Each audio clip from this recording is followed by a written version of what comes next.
ఓపికతో ఆయన వైపు చూడాలి. ఎలా చూడాలి చెప్పండి? ఓపికతో. ఓపిక, అటువంటి ఓపిక నీకుందా? హల్లెలూయా. ఎందుకంటే ఈ ఓపిక ఆయన వాక్యం ద్వారా మనకు వస్తుంది. ఈ ఓపిక ఆయన మాటల ద్వారా వస్తుంది. ఇటువంటి నిరీక్షణ ఈ వాక్యం ద్వారా వస్తుంది.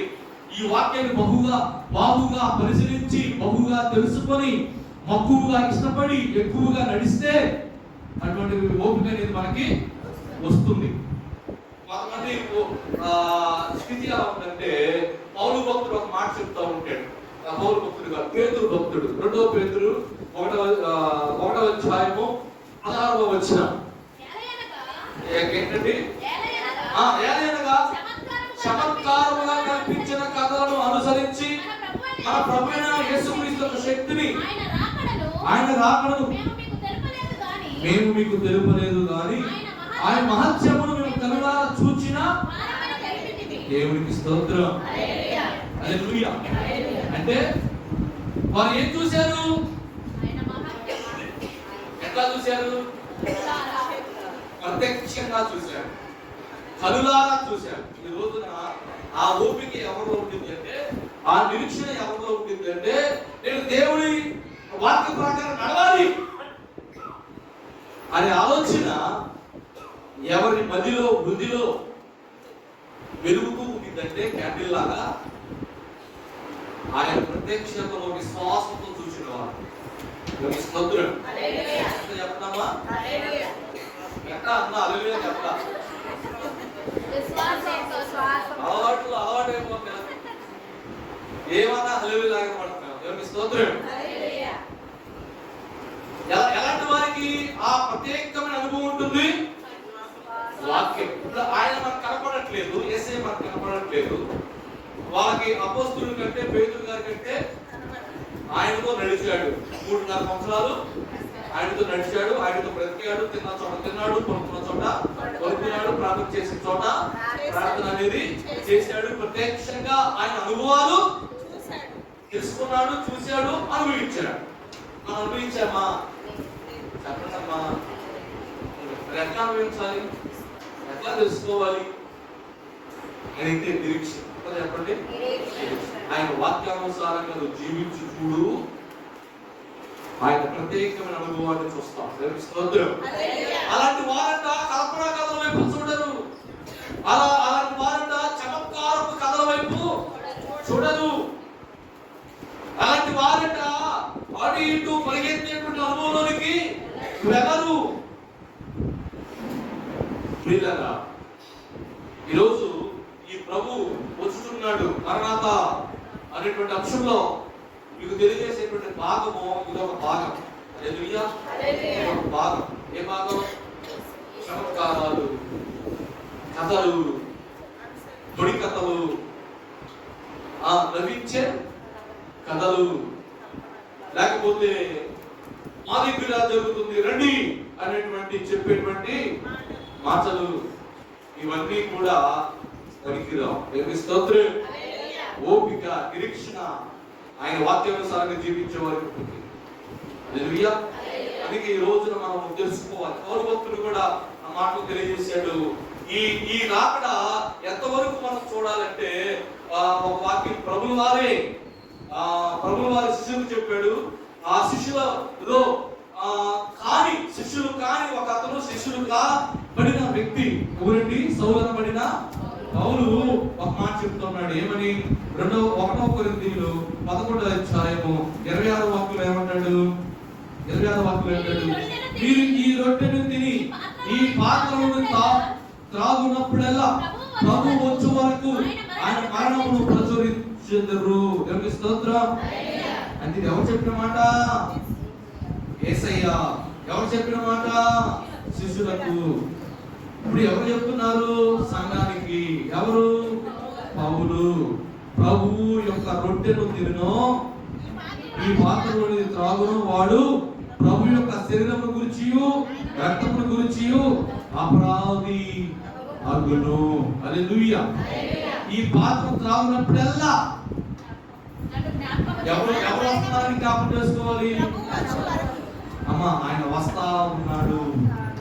ఒకటి, వస్తా ఉన్నాడని జ్ఞాపకం చేసుకోవాలి. రెండు ఆయన వచ్చు వరకు ఆ పాత్రలోనిది. కొంతమంది చూస్తా ఉన్నాను, బాగా కూడా అట్లనే తగ్గిపోతాం. ఇప్పుడంటే బాగా ప్రభు యొక్క బలలో కూడా ఆశలు కావట్లా. ఒక నెల వస్తే ఒక నెల రాదు. రోజు తీసుకునే వాళ్ళు ఉన్నారు, వారం తీసుకునే వాళ్ళు ఉన్నారు, 2 వారం ఒకసారి తీసుకునే వాళ్ళు ఉన్నారు, నెల ఒకసారి. దాంట్లో నెల ఒకసారి మనం తీసుకుంటాం. స్తోత్రం. అంటే తీసుకునే నెల ఒకసారి అయినా కంటిన్యూగా తీసుకుంటాం. ఎందుకు తెలుసా?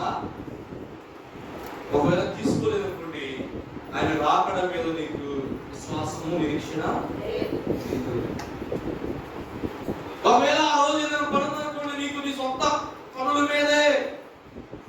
పిలుపుని రాసిన పత్రికలు అంటాడు, వారు తమ సొంత కార్యాలను చూస్తున్నారు కానీ యేసుక్రీస్తు కార్యములను చూడరు. అంటే యేసుక్రీస్తు కార్యం ఏంటి? ఆయన రాకడతో ఎదురు చూడటమే, ఆయన సువార్తను ప్రకటించడమే, ఆయన వాక్యానుసారంగా జీవించడమే, అనేక మంది ఆయన వైపు తిరగడమే, ఆయన సన్నిధికి తీసుకొని రావడమే, ఆయన యొక్క ప్రభు పనులో పాలు పొందేటట్లు చేయటమే.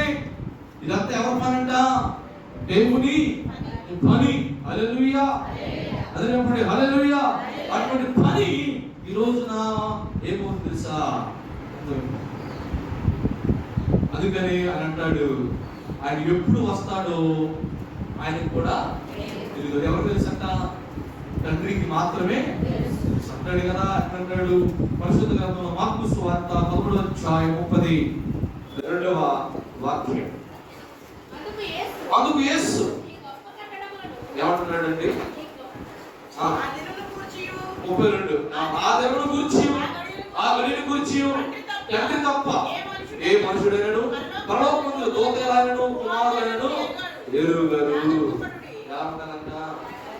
జాగ్రత్త పడుడి, మెలకువగా ఉండి, ప్రార్థన చేయండి, ఆ కాలం ఎప్పుడు వచ్చాడో మీకు. కొంతమంది చెప్తుంటారు కదా, వచ్చేసాడు రేపు వచ్చేస్తాడు, ఎల్లుండి వచ్చేస్తాడు. మేము స్తోత్రం. నేను ఏ వారం అండి? శనివారం.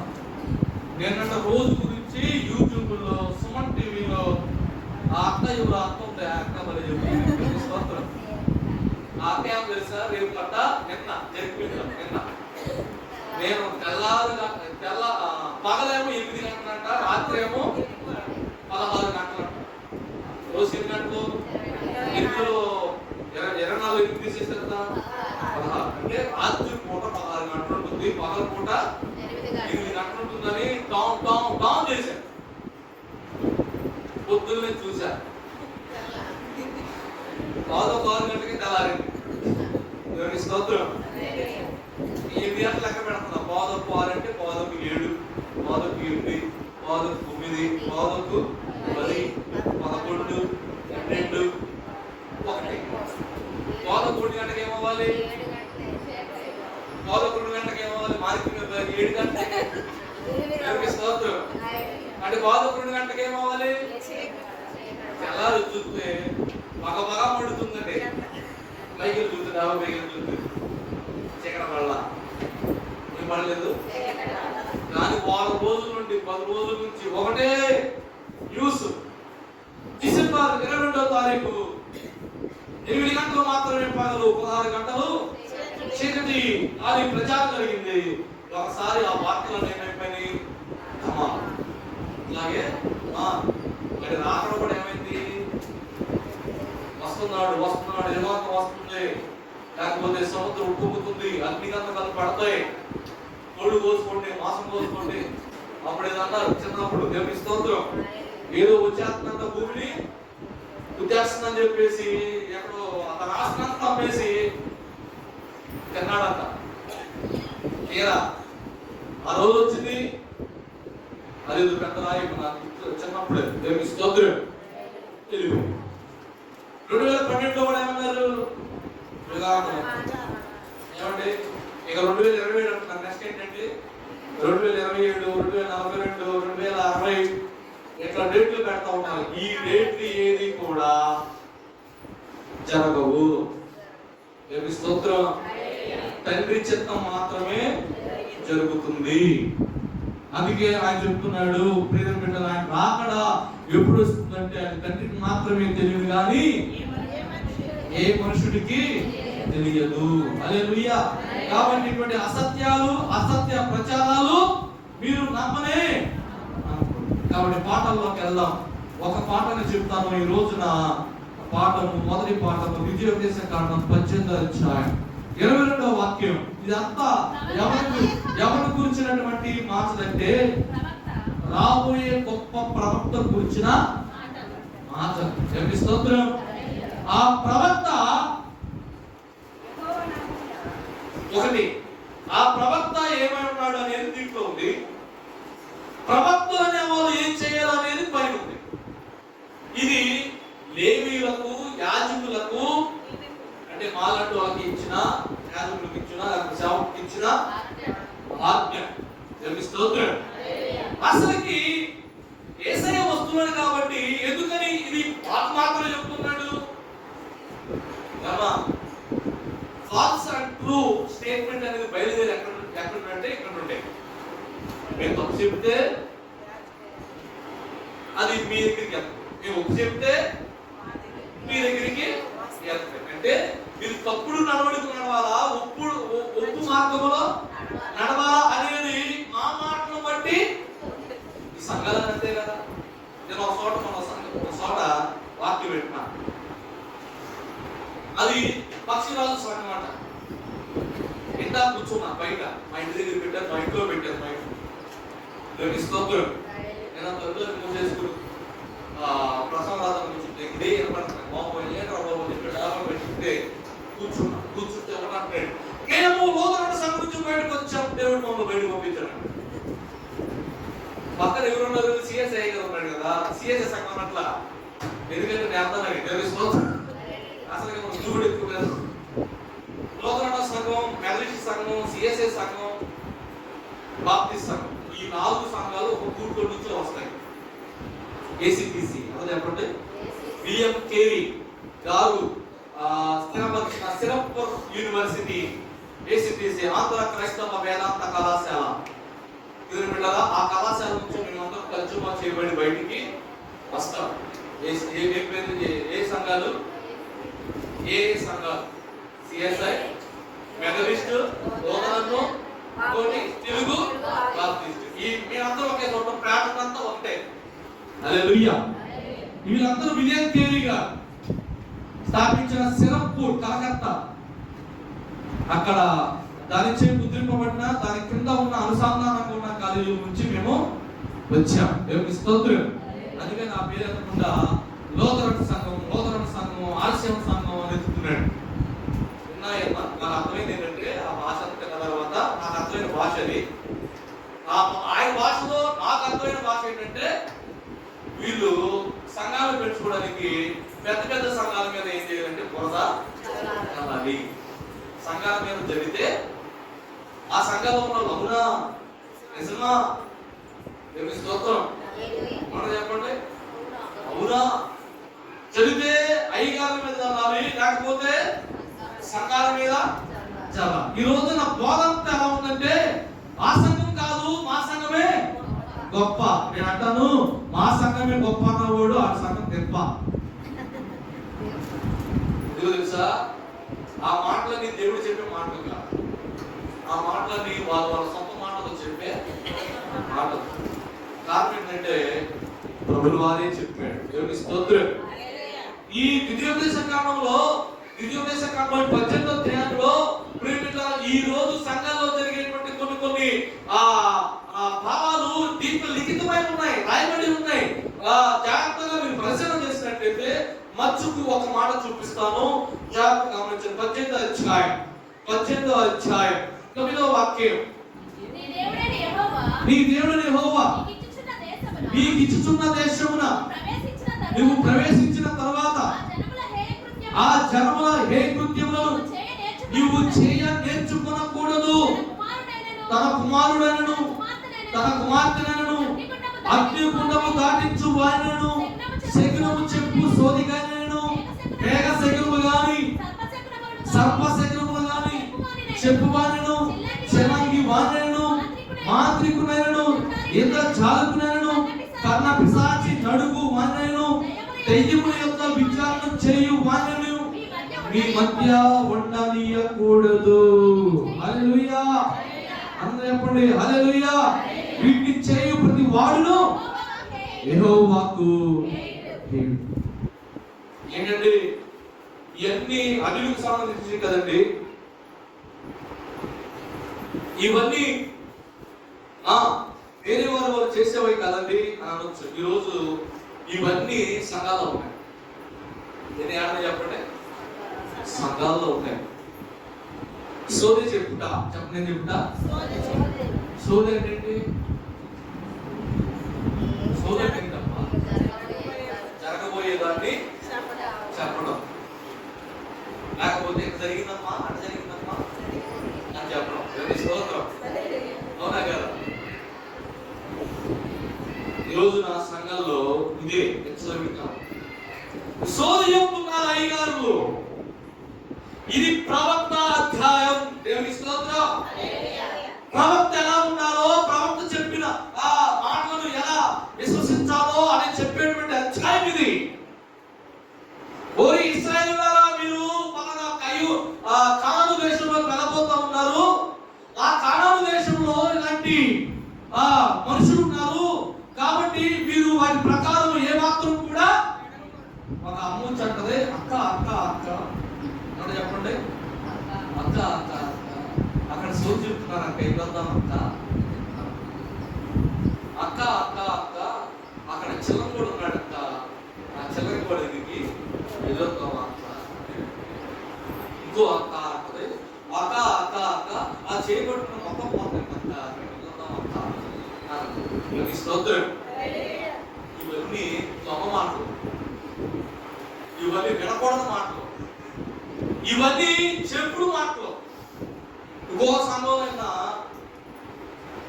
ఎన్నో అనుభవాలు దేవుని స్తోత్రం. ఇవన్నీ ఎన్నప్పుడు నా బాధ అనిపించింది. ఇదేంటి పెడతాయేది అని అనిపించింది.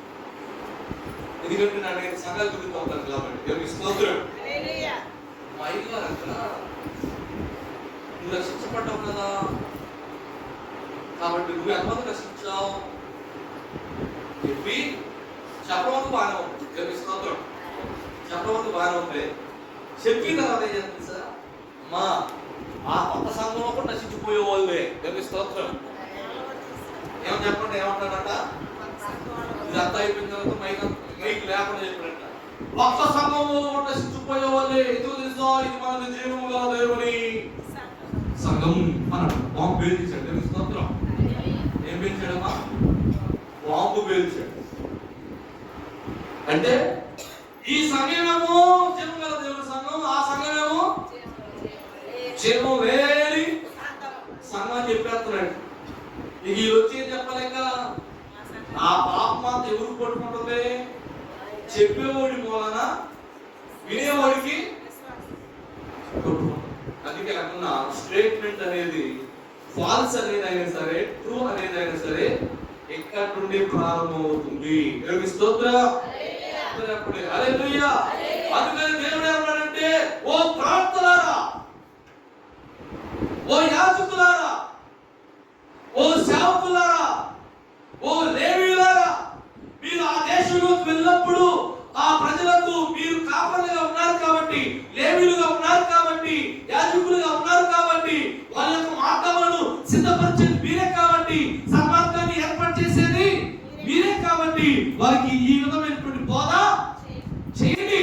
నేను చెప్పిన మాట ప్రకారమే మీరు బోధించండి. అంతేగాని సొంత మాటలు, సొంత ఆలోచనలు, సొంత తాంత్రికలు, సొంత మాటలు, సొంత పత్రాలు, సొంత ఆలోచనలు వారి మీద మీరు ఇస్త్రీలాగా రుద్దొద్దు అని చెప్పాడు. స్తోత్రం. అలాంటి రుద్దినటువంటి వాటిల్లో రుద్దుతారు అనేటువంటి వాటిలో ఏంటంట? ఏ కృత్య చెప్పండి. ఏంటది? అగ్ని గుణము దాటించుట, శకునము చెప్పుట, సోది చెప్పుట, మేఘ శకునాలు. మేఘం అవుతుందో మీకు కూడా వచ్చేస్తాడని చెప్పుట, సర్పశకునాలు, చిలాకి వాణి, మాంత్రికులు, ఇంద్రజాలికులు అంటే ఏంటి? మాయలు చేయడం. చెప్పండి, ఏం చేయడం అండి? మాయలు చేయడం. నడు పరిగెత్తు, చేయరాదు. దేవుని స్తోత్రం. ఇవన్నీ ఏంటి? తగ్గిందా? ఏంటి? నొప్పి. ఈ నొప్పి ఇక్కడ వరకు తగ్గింది, పైకి వెళ్ళిన తర్వాత మళ్ళా పెరిగింది. హల్లెలూయా. నేను మనం చెప్పా, అది చెప్తున్నా. మనిషి చావుట అనేది రోగంతోనే. ఎంత చెప్పండి? ఆ రోగం లేకుండా ఎలాగైనా పోతే అది ధరించి. దేవుని స్తోత్రం. కాబట్టి ఆ రోగం అనేది ఎందుకు వచ్చింది అంటే, ఆయన ఆఖరికి దగ్గర అవుతున్నామనో, లేకపోతే మనం ఇంకా సరి చేసుకోవాల్సిన ఇంకా ఏదైనా ఉందనేమో. దేవుని స్తోత్రం. లేకపోతే మన బలహీనతను బట్టి ఏమైనా రావచ్చు. కాబట్టి వీటి గురించి ఏమాత్రం విచారం అవసరం లేని. నా శ్రమలు ఉంటాయి, 3 అవసరాలు అవుతుంది, నేనేం బాధపడాలి. నా చిన్న వయసు just 35 years old Nikhil. 32 years సంవత్సరం వచ్చింది. 2 నెలలు బాధపడ్డా, ఏంద్ర బాబు నాదో ఆడవేంటారు నాయన అని చెప్పి నేను మీకు మనలాగే ఇంట్లో అమ్మకుండా నాన్న దగ్గరికి వెళ్ళకుండా పొలం మీద గాలి వేసి కూర్చుంటే వాక్యం చెప్తా ఉంటే ఆయన చిత్రం ఎలా ఉంటే అలా పొద్దున అంటే మధ్యాహ్నం అంటే నేను స్తోత్రం. ఆదివారం పూట మాత్రం నేను హల్లెలూయా. ఏ పూట అంటే ఆదివారం మాత్రమే. దేవుడిచ్చిన అంటాడు పౌలు భక్తుడికి దాదాపు 40 సంవత్సరాలు కళ్ళంట పుసులు. 2 సంవత్సరాలండి, 40 సంవత్సరాలు కళ్ళు ముందే పొడుచుకునే అంట. ఒక రకంగా చెప్పాలంటే ఆయన గుడ్డివాడిగా బతికాడు. ఎవరు? పౌలు గారు. నేను వాక్యం బోధిస్తున్నానే, నేను ఒక సంఘాలను పెడుతున్నానే, నీ చిత్త ప్రకారము చేస్తున్నానే, ఈ కళ్ళకు పుసులు పట్టే చంపేట నాయన అని పౌలు అనుకోవాలా? అనుకున్నాడా? అనుకోవాలా? వాక్యం చెబుతూనే ఉన్నాడు, సంఘాన్ని నడుతూనే ఉన్నాడు, సంఘాన్ని నడిపిస్తూనే ఉన్నాడు, సంఘాన్ని హెచ్చరిస్తూనే ఉన్నాడు, జైల్లోకి వెళ్ళి కూడా పత్రికలు రాస్తూనే ఉన్నాడు. దేవునికి స్తోత్రం. హల్లెలూయా. ఈ శరీరం గడ్డి లాంటిది ఎప్పుడు వాడుతుంది ఎవరికి? ఈ శరీరం పొడగ లాంటిది ఎప్పుడు పగిలిపోతే ఎవరికి తెలియదు. దేవునికి స్తోత్రం. అందుకే దీపం ఉన్నప్పుడే ఇల్లు, అదే తృష్ణ, అదే ఆలోచన, అదే దేవుడు ఆలోచన లేదు. హల్లెలూయా. మనం కూడా అదే ఆలోచన కలిగి, మనం కూడా అదే స్థితిని కలిగి. ఈ లోకంలో వచ్చేటువంటి ఈ బలహీనతలు, రోగాలు, నిందలు, లేకపోతే ఆ ఇబ్బందులు, వీటన్నిటిని ఇక్కట్లు, ఇవేమి కూడా మనం ఏమి కూడా చేయలేము.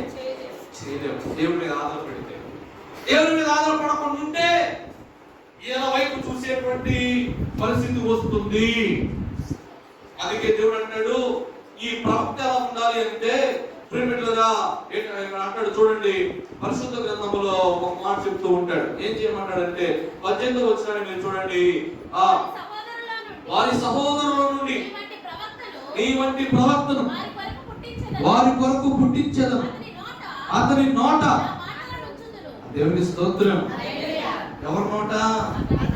అతని నోట. ఆ మాట ఎవరిని బట్టి చెప్తున్నాడు? యేసయ్యను బట్టి. చెప్పండి, ఆ నిజమైన ప్రవక్త ఎవరండి? 7వ అధ్యాయం 16వ వాక్యం యోహాను సువార్తలో అంటాడు, 7:16. అందుకు యేసు నేను చేయు బోధ నాది కాదు. హల్లెలూయా. ఆ బోధ ఎవరిదంట? యేసయ్య చెప్పిన బోధ ఎవరిదంట? తండ్రిది, ఆయనది కానే కాదు. దేవుని స్తోత్రం. అందరూ చెప్పండి హల్లెలూయా. అందుకంటాడు, ఎవడైనాను ఆయన చిత్తము చొప్పున చెయ్య నిశ్చయించుకుని ఎడలా ఆ బోధ దేవుని వలన కలిగినదో లేక నాయకుడు నేనే బోధించుచున్నానో వాడు తెలుసుకొనును. తానంతట తానే బోధించువాడు స్వకీయ మహిమను వెతుకును గాని తను పంపిన వాని మహిమను వెతుకువాడు సత్యవంతుడు, ఆయన యందు ఏ దుర్నీతియు లేదు. దేవుని స్తోత్రం. హల్లెలూయా. అయితే మోషే మీకు ధర్మశాస్త్రం ఇయ్యలేదా? అయినను మీలో ఎవడును ఆ ధర్మశాస్త్రం గైకొనడు. మీరెందుకు చెప్పొచ్చుతున్నారని వారితో చెప్పాను అంటూ యేసు ప్రభువు వారు అంటున్నాడు. ఆ జనసమూహం చూసి అంటున్నాడు, అందుకు జనసమూహమును దేని పట్టిన వాడు ఎవరిని చంపొచ్చున్నాడని అడుగుగా యేసు వారిని చూసి, నేను ఒక కార్యం చేసేటందుకు మీరందరూ ఆశ్చర్యపడుచున్నారు అని ఆయన బోధ వాళ్ళకి వివరణ ఇస్తా ఉన్నాడు. హల్లెలూయా. అందరూ చెప్తున్నారు హల్లెలూయా. అంటే చెప్పిన ప్రతి మాట ఎవరి మాట? చెప్తారు మాట. అందుకే మనం పలికే మాట ఎవరి మాట ఉండాలి? చెప్పండి, చెప్పండి. ఎవరి మాట? దేవుడి మాట. వాక్యానుసారముగా చెప్పే మాట అయి ఉండాలి. అందుకే ఇక్కడ యోహాను సువార్తలో కూడా అంటాడు, ఎక్కడ 12:49 ఉందా? 49. నేనేమనను, ఏం మాట్లాడను, దాని గురించి పప్పుల తండ్రి. హల్లెలూయా. అందుకని ఈ రోజు మనం ఎవరి మాట వినాలంట? యేసయ్య మాట వినాలి. చెప్పండి, ఎవరి మాట వినాలి? ఒకవేళ ఆ మాట వింటే దీవెన, ఆ మాట వినకపోతే ఎందుకని ఆ మాట వినాలి? ఆ ప్రవక్త యేసయ్య ఉన్నాడని ఈ ద్వితీయోపదేశకాండంలో చెప్తూనే ఉన్నాడు. ఎందుకని? 16వ వాక్యము, ద్వితీయోపదేశకాండం 16వ వాక్యం 18, 16 చివరి లైన్. చివరి లైన్ 16లో చివరి లైన్.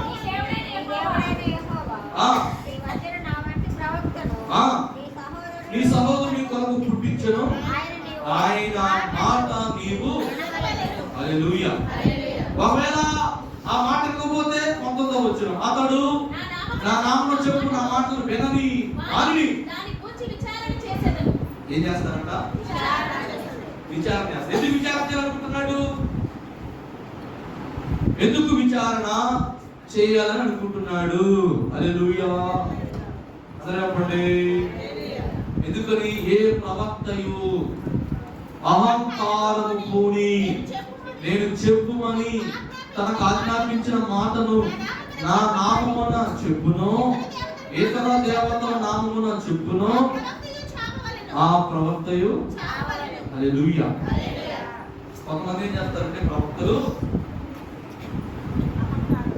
అహంకారం. చెప్పండి, ఏం కారం? నలగారం కాదమ్మా. ఆ కారం ఉందంట, ఆ కారం పేరు అహంకారం అంట. ఏ కారం అండి? చెప్పండి తల్లులారా. ఒక్కలైన నలగారం ఇచ్చారు బాబా. దేవుని స్తోత్రం. ఒక్కలైన సాంబార్ కారం ఇచ్చారా?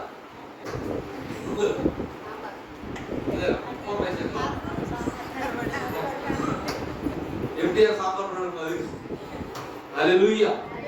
ఇక్కడ ఒక కారం ఉంది. ఆ కారం ఏంటంట? అహంకారం. కొంతమంది అహంకారము పూని తనకు ఆజ్ఞాపించని మాటను చెప్తారంట. అది అర్థమైపోతాం మనకి. దేవుని స్తోత్రం. అహంకారముతో కొంతమంది దేవుడు చెప్పాడు అని చెప్తారు. ఇంకా ఇతర దేవతల నామమున చెప్పును, వారంతయు చచ్చిపోవాలి. దేవుని స్తోత్రం. ఇంకొక మాట కూడా చెప్తారు, జాగ్రత్తగా. ఈ రోజున చాలా మంది ఎలా తయారు తెలుసా? జాగ్రత్తగా మైండ్లో పెట్టుకోండి. కొంతమంది సేవకులు ఏం కనబడుతుంది అంటారు. మన వీడియో చూస్తా ఉన్నా నేను. ఎవరు కనబడుతున్నారు ఆయనక, ఎవరు కనబడుతున్నారు ఆయనక అంటున్నాడు. ఎదుగుతున్నా ఉంటే మైసం కనబడుతున్నాం. ఏం కనబడుతుందంట? ఎవరికి? అడుగుతున్నాడు కదా ఒక ఆమె. ఆయన మైసం ఆనందాలే తీసుకెళ్తాం. స్తోత్రం. నాకున్న భావాన్ని బట్టి ఒక చోట చదువుబంట తెలుసు కదా. చెరుబంట, విస్తరపేట, సత్తిపల్లి రోడ్, చాట్రాయి. ఇప్పుడు అది ఏలూరు జిల్లాలో పెట్టాం. అక్కడ ఒక చిలంగి కూడా ఉన్నాడు. వాడి పేరు నాగరాజు. వాడి పేరు నాగరాజు.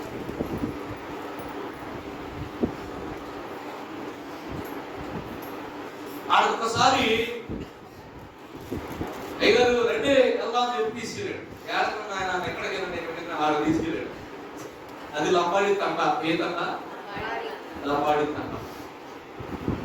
ఆయన నేను వస్తున్నాను అనగానే, అయ్యగారు వస్తున్నాను అనగానే ఒక్కొక్క బండి వేసుకొని చెరుబండ సెంటర్కి వచ్చాడు. దానికి స్తోత్రం.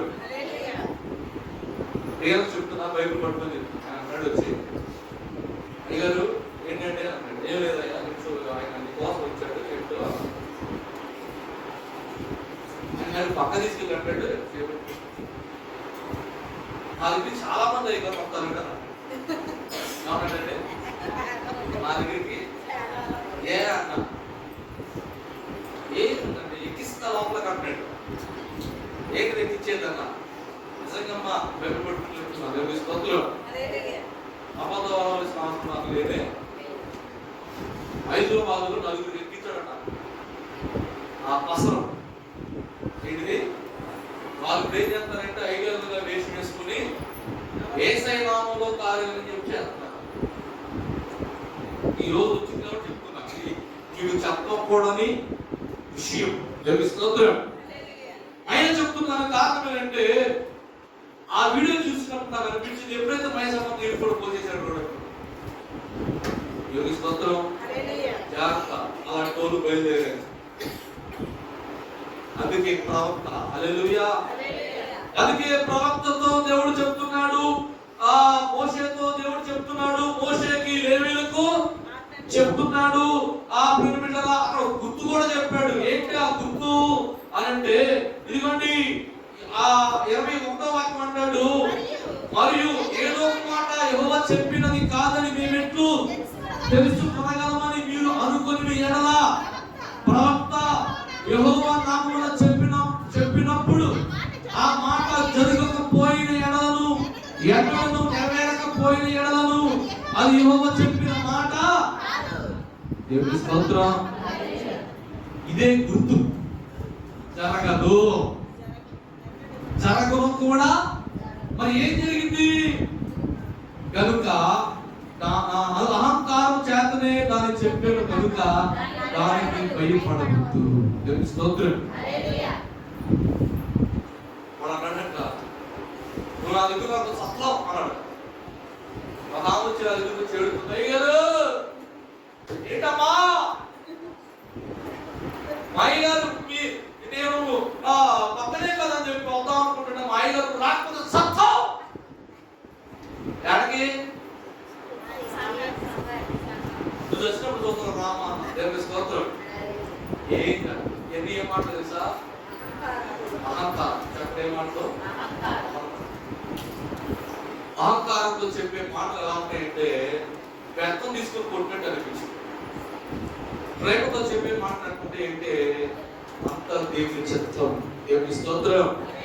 అంత ఎవరి చిత్తం అండి? ప్రభు చిత్తం. అలాంటి వారు దేవుని మీద ఆధారపడతారు. అలాంటి కాని వారు మనుషుల మీద ఆధారపడతారు. నేను అంటున్నాను, ఈ రోజు ఏం ఆధారపడారు అంటే మరణాత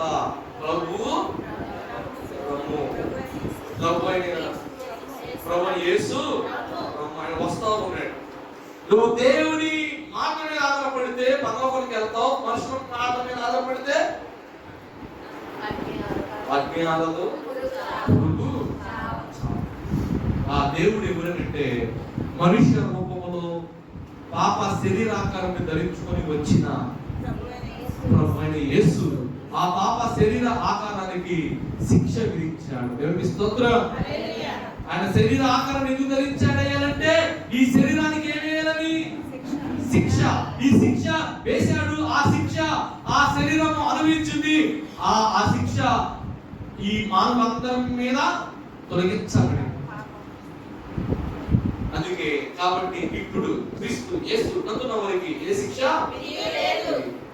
నా విధి లేకుండా ఉండాలంటే నీ గురి, నీ తృష్ణ, నీ నిరీక్షణ, నీ హోప్, క్యాండిల్ ఆఫ్ హోప్ ఎవరి మీద ఉండాలంటే ఈ క్యాండిల్ అనగా దీపమై ఉన్న నీవు, ఆ దీపాన్ని వెలిగించే ఆ నిరీక్షణ ఎవరై ఉండాలంటే మనుషులు కాదు, చిలంగి వారు కాదు, సోది చెప్పేవారు కాదు, మా ఇంటికి రండి అని చెప్పేవారు కాదు. దేవుడు చెప్తుంది, దేవుని వాక్యం చెప్తుంది, దేవుని చిత్త ప్రకారం చేయవారు మాత్రమే. హల్లెలూయా. సూటిగా ఒక ప్రశ్న, నువ్వు దేవుని చిత్తాన్ని నెరవేరుస్తున్నావా? దేవుని వాక్యానుసారంగా జీవిస్తున్నావు? వాక్యానుసారంగా నీ నడవడిక ఉందా? ఎవరో చెప్పిన మాట్లాడుతున్నావా, లేకపోతే దేవుని మాటలు బట్టి నడుస్తున్నావా? ఆయన మాట వింటే బ్రతుకుతావు, ఆయన మాట వినకపోతే వినొచ్చు, కొంతకాలం బాగుండొచ్చు, తర్వాత అంతిమ గడియ